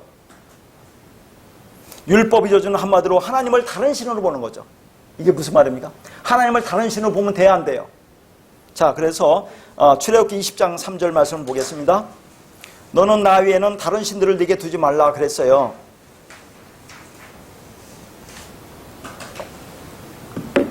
자, 거기 복잡하게 제가 써놨죠? 원문을 가지고 사실 써놨는데 여러분 복잡하니까 이것만 보세요. 거기 나 위에는 있죠? 나 위에는 보세요. 이게 나가 파님입니다. 파님 여러분 수없이 얘기했죠? 파님이 뭐예요? 하나님 얼굴, 말씀 진리라고 있죠? 그 다음에 위에는가 알이라 나는데 몸을 대적하다 그 말이에요. 하나님 말씀을 대적하다 그 말입니다. 그러니까 이 말은 너를 하나님이 얘기하는 너를 하나님 말씀 진리를 대적하는 다른 하나님으로 만들지 않을 거야 그 말이에요. 이게 다시 한번 내 백성들아 너를 나 말씀 진리를 대적하는 다른 신, 다른 하나님으로 만들지 않을 거야 라는 말에 이게 하나님의 언약 약속입니다. 이게. 그러니까 지금 가인이 어떻게 했어요? 하나님의 말씀을 율법으로 보고 하나님을 떠났다고 하는 것이 뭐예요? 에덴 동쪽 반대편에서 놋 땅에 거주하고 한다고 했죠? 유리 방황한다고 했죠? 그러니까 가인은 하나님의 말씀을 진리로 보지 못하고 율법으로 보고 하는 것이 하나님을 대적한다고 하는 거예요. 그게 그런 자가 다른 하나님이라는 얘기예요. 그러니까 가인이 성을 쌓고 에녹이라고 하면서 하나님을 바쳤다고 하면 자기한테 바치는 거라고 하지 않았습니까? 자기가 하나님이라는 거예요. 자기가. 그러니까 우리는 이 땅에서 열심히 우리가 뭔가를 행하려고 하지 않습니까? 하나님을 우리가 하나로 보여야 돼요. 진리로. 나는 여기 있고 하나님을 여기다 두고 이 하나님은 밖에서 두고 자꾸 하나님을 찾거나 이 하나님을 잘 섬겨드린다고 우러러보면서 열심히 율법으로 행하고 하는 그런 것들이 결국 뭐예요? 나와 하나님은 하나가 되지 않은 거잖아요. 그러면 나 말고 이 하나님을 다른 하나님으로 보는 거라니까. 다시 말해서 내가 다른 하나님이 되는 거예요. 그거 결국은 나를 섬기는 거거든. 그게 나를 섬기는 거. 나의 이익을 위해서 그렇게 하는 거잖아요. 결국은 궁극적으로. 그러니까 하나님을 다른 하나님으로 본다는 것은 그 하나님이 내가 다른 하나님이 되는 거예요. 그렇게 이 땅에서. 그러니까 말씀을 진리로 보지 못하는 이 땅의 수많은 사람들은 다른 하나님으로 살아가고 있는 거라니까. 그게 하나님과 연합되지 못하고 하나가 돼야 되는데. 그러니까 이런 말씀 가지고 절에 가서 불공 들이지 마, 조상신 섬기지 마라, 마리아에게 상에게 절하지 말라, 하나님은 질투하는 하나님이야, 하나님의 다른 신을 섬기면 용서하지 않는다고 하는 아주 수준 높은 저질 같은 인간적인 수준에서 그런 질투하는 하나님으로 인간은 하나님을 평가한다니까요. 이 땅의 인간들은 다 하나님들이 되어 있어요. 우리는 교회 다니면서 하나님을 대적하는 다른 하나님들이 되어 있다 그 말이에요. 그게 하나님은 하나의 말씀 진리인데 이것을 그게 보지 못하고 여전히 율법으로 행하고 있으면 그걸 다른 하나님 신으로 보는 거 아닙니까? 결국은 그게 왜 그렇게 해요? 나를 위해서 하는 거니까 내가 다른 하나님이라는 얘기예요. 내가 다른 하나님으로 존재하는 거예요. 이 땅에서. 그게 우상을 섬긴다고 하는 거예요. 다른 게 아니라. 그러니까 내가 생각하는 이런 정도의 하나님 섬김을 받아 라고 하는 것이 자기가 하나님이 되어 있는 상태입니다. 교회 다녀서 변화받고 성숙하고 겸손하고 인격적으로 훌륭하게 되고 하나님을 열심히 섬긴다고 하는 자기 나름대로의 기준을 가지고 행하는 것이 거룩하고 신실한 것이 보이지만 성경은 것을 뭐라고요? 마귀 사탄, 대적자라고 한다 그 말이에요. 그러니까 이 말씀은 너라고 하는 다른 하나님들은 존재하지 않게 할 거야. 하나님 언약입니다. 하나님의 백성들은. 우리가 다른 하나님이 되면 되겠어요? 아니잖아요. 하나님과 하나가 연합되죠. 하나 연합돼야 된다니까 다른 하나님이 되면 안 되고 그 얘기를 하는 겁니다. 이 말씀이 다른 말씀이 아니라 그 언약이라는 말씀 10이라고는 완성의 말씀 안으로 그 약속의 말씀 안으로 들어오게 해요. 너와 내가 네 안에 네가 내 안에 하나가 되어 연합돼요. 하나가 되게 해서 너를 하나님으로 섬기는 우상 숭배자들이 되게 하지 않을 거야. 너는 그런 식으로 나를 섬겨서는 안 돼. 그런데 그렇게 섬기면 그 하나님 뭐가 되니? 그게 너라고는 다른 하나님이고 그게 우상 숭배라고 말씀하고 계신 거예요. 그러니까 이 율법이 저주받은 상태, 그 저주받은 땅으로 그냥 머물러 있으면 진리가 뭔지도 모르고 율법이 무거운 짐을 지고 수고롭게 일하는 것으로 그게 진짜 보지 못하는 거죠. 그 상태에 머물렀으면 그게 저주받은 거다 하는 겁니다. 그래서 신약에서 마태복음에서 뭡니까? 예수님이 수고하고 무거운 짐진 자라 다 내게로 오라 이거 하는 거예요. 이게 그렇게 연관되는 겁니다. 말씀을 율법으로 보고 있으니까 율법이 저주받아서 이 땅에서 그것을 행할 것으로 알고 열심히 수고하고 무거운 짐을 지고 가는 그들을 위로하고 안위하고 쉬게 하는 것이 노하면 예수님이 이 땅에 와서 수고하고 무거운 짐지들 다 내게 오라 내가 쉬게 하라는 거 똑같은 거예요. 그게. 그러니까 그게 뭔지 모르니까 은사지핀이 내적 치유진이 쫓아다니는 겁니다. 질병이 치유되었다고 해서 뭐 달라진 게 있어요? 그건 의사들도 할 수 있는 거 아닙니까? 병이 고쳐졌다고 해서 그 진리가 그 안으로 들어가느냐 하는 얘기예요. 그걸 통해서 진리를 가르쳐 주는 거예요. 지금 하나님께서 병을 고치는 것이 아들로 오신 진짜 이유였다면 유대 땅에서 예수님을 만났던 모든 병자들은 다 고침을 받았어야 되지 않나요? 그런데 선택적으로 예수님 치유하셨어요. 그때 복음을 전하기 위해서. 그것은 하나님 나라가 뭔지를 설명하는 거예요. 그건 그 오토 표적 세미온에 담아놓으신 그 진리를 가르쳐주기 위함이었던 것입니다. 그런 은사들은 다른 종에서 일어나야 안 나요? 일어나요. 그리고 또 이 땅에서 종교 안 갖는 사람, 자기 치면, 자기 암시, 있어요, 없어요? 긍정적인 생각. 할 수 있다 하면 해보자. 아, 그거 운동하는 사람들도 하고 일반적인 사람도 하는데 교회에서 그걸 가르치고 있다니까요. 그럼 하나님 뭐가 되겠어요? 하나님이 그걸 가르치러 이 땅에 오셨겠느냐고. 참, 긍정적인 생각. 하면 된다, 할 수 있다, 해보자. 그것으로 고치는 사람이 있어요, 없어요? 고쳐요. 암 걸린 사람들 저 공기 좋은 데 산속에 들어가서 좋은 마음 갖고 편하게 있으면 오히려 병 이런 데서 치료받는 것보다 더 빨리 고쳐진대요. 그런 사람도 있잖아요. 마음 먹기 달려있다고 하는 것이 다 그런 건지. 인간이 마음 먹기 달렸다는 게 그런 건데 그게 왜 복음이냐고 그걸 복음으로 가르치고 있다는 것이 참으로 안심한 거죠. 그러니까 보지 못한다는 것이 뭔지, 듣지 못한다는 건 뭔지, 다리를 전다는 게 뭔지, 죽었다는 건지 뭔지도 모르면서 교회를 다니며 하나님을 믿는다고 하면 죽을 때까지 그 하나님은 나의 예배의 대상이 될 수밖에 없는 겁니다. 그게 우상숭배예요, 그게. 그러니까 예수 그리스도와 같은 계보에 속해 있는 이 창세기 5장의 은혜의 족보 안으로 들어오지 않은 사람들은 땅의 저주를 받았다는 것이 뭔지, 그래서 수고롭게 이럴 수밖에 없다는 것이 뭔지 몰라요. 그 일생을 그렇게 열심히 헌신하고 수고하다가 지옥에 떨어지는 겁니다. 창세전에 그 말이 없는 자는 아무리 많은 시간을 들여서 자세히 설명하고 또 설명해 준 자도 못 알아들어요. 여러분 한번 보세요. 그렇게 해서 되는 일이 아닙니다. 다시 말해서 자기가 지금 보지 못하고 듣지 못한다는 것이 뭔지도 몰라요. 그런 것을 이해하지 못하는 자들이 아까 에베소 2장 1절에 너희는 죄와 허물로 죽었다라고 하는 그 상태를 이해할 수 있겠습니까? 그래, 맞아. 나는 누가 봐도 나는 이 더러운 죽을 몸이야. 난 죽어야지. 난 죽을 인생이야. 그렇게 받아들이고 있는 거죠. 우리가 죽으라고 하니까 그래, 나는 낮아져야 돼. 그게 죽으라는 게 낮아지라는 겁니까? 그렇게 이해하고 있다니까요. 정말 죽었다고 하는데 그 소라는 단어 안에 담겨있는 그 진리와 그 내용으로서의 복음을 드리려고 하지 않습니다. 그 그리스도인 죽음인 다나토스의 죽음이 뭔지 이해하려고도 하지 않는다, 그 말이에요. 자, 창세기 5장의 이 은혜의 족보 이야기는 예수 그리스도와 같은 생명의 살리심을 받은 자들의 계보 이야기에서 노아흐라는 안식과 완성의 수인 7과 10번째 아들로 오는 열이 가지고 있는 의미인 그 구원의 약속을 완성하시는 그 하나님의 구원의 복음이 담겨져 있는 내용으로서의 7과 열을 말하고 있는 겁니다. 그 10번째 마지막으로 태어나는 아들이 땅이 받은 저주인 율법의 저주, 수고스러움에서 노아의 안식과 휴식과 쉼과 해방의 7을 약속하는 안위하고 위로하는 열로 오셔서 구원의 복음을 우리에게 주고 있는 것입니다. 그렇게 우리도 보혜사로 오신 예수 그리스도와 또 다른 보혜사로 오신 성령이라는 7과 열 안에서 안식과 휴식과 쉼과 해방과 위로를 받는 그런 은혜가 있기를 바라겠습니다.